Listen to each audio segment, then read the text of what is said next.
Bonjour à toutes et à tous. On a tous entendu l'allocution du Premier ministre et des patrons de syndicats. Beaucoup ont été déçus. Certains ont même baissé les bras. Des optimistes qui espéraient déjà un bon dénouement. Je vous rappelle qu'en 95, il a fallu 23 jours de combat pour gagner la guerre. On est au 14e jour. En 14 jours, on ne fait pas plier un gouvernement. C'est juste prévisible. Tout à l'heure, on a assisté à du théâtre de boulevard. Pas une réédition en règle. Pas la mienne, pas la vôtre, pas la nôtre. Peu importe ce qu'Escure a pu dire, peu importe ce que Martinez n'a pas dit, les potes de la CGT et de l'UNSA, ils n'en veulent pas de la trêve de Noël, tout comme nous.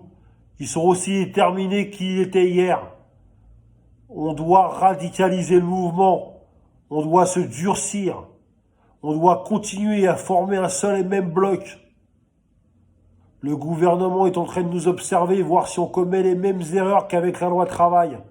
Mais on ne les commettra pas. On va pas mollir.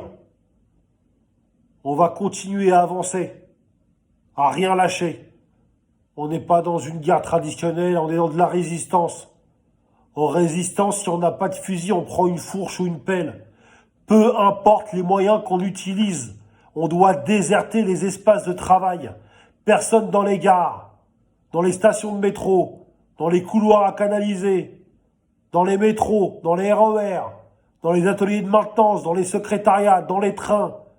On doit déserter les espaces de travail par tous les moyens qu'on a à notre disposition. Si on n'a pas de fusil, on prend une fourche.